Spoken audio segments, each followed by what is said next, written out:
नमस्कार. आज मी तुम्हाला अगदी कुकरच्या 2 शिट्टीमध्ये गाजर हलवा बनवून दाखवणार आहे.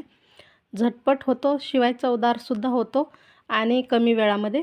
तर इथे मी 1 किलो गाजर घेतले आहे. स्वच्छ धुवून घ्यायचे. इथे मी 2 प्रकारचे गाजर घेतले आहे. अर्धा किलो गावरान गाजर घेतले आहे आणि अर्धा किलो असे जास्त लाल बुंद दिसणारे गाजर घेतले आहेत. आता हे आपण याचे जे वरचं साल आहे ते काढून घेणार आहोत आणि जो मधला पांढरा भाग आहे तो काढून टाकणार आहोत. आपण तो घेणार नाही आहे, कारण त्याने थोडासा कडसर चव येते. त्यामुळे तो टाकायचा असेल तर काढून टाका, नाही टाकला तरी चालेल, पण मी काढून टाकते. आता हे संपूर्ण गाजर असे कट करून घेतले आहे. कुकरमध्ये आपण 1 चम्मच तूप टाकून घेतलं, त्यावरती हे गाजराचे तुकडे टाकून घ्यायचे. छान मिक्स करून घ्यायचे तुपामध्ये.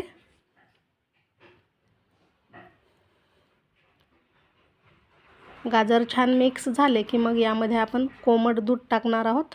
1 किलो गाजरसाठी साधारण पाव लिटर एवढं दूध टाकायचं, किंवा आपल्या आवडीनुसार कमी जास्त टाकू शकतो. आता 2 शिट्ट्या काढून घेतल्या आहे. गाजर अगदी मऊसूत झाले आहेत आणि छान शिजले असतील 2 शिट्टीमध्ये, कारण मस्त असे मऊसूत शिजले जातात. आता इकडे मी 2-3 हिरवी वेलची तोडून घेते. खलबत्त्यामध्ये थोडीशी साखर आणि वेलचीचे दाणे टाकून पावडर बनवून घेते. या कढईमध्ये अर्धा वाटी तूप टाकून घेते. तूप चांगलं मेल्ट होऊ द्यायचं. आता या कुकरचं झाकण उघडून आपण हे जे गाजर आहेत शिजलेले ते चांगले असे मॅश करून घेणार आहोत, बारीक करून घेणार आहोत मॅशरच्या सहाय्याने. इथे तुम्ही पाहू शकता मस्त असे हे मॅश करून घेतले आहेत.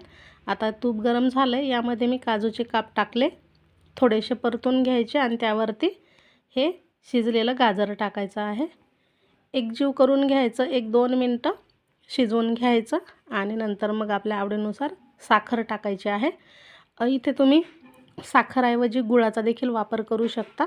मी अर्धा वाटी साखर घेतली आहे. तुम्ही साखरेचं प्रमाण तुमच्या आवडीनुसार घ्या आणि वाटलेली वेलचीसुद्धा टाकायची, छान सुगंध येतो. तुम्ही आता अजून ड्रायफ्रूट्स, खवा देखील टाकू शकता. आपला गाजर हलवा तयार झाला आहे.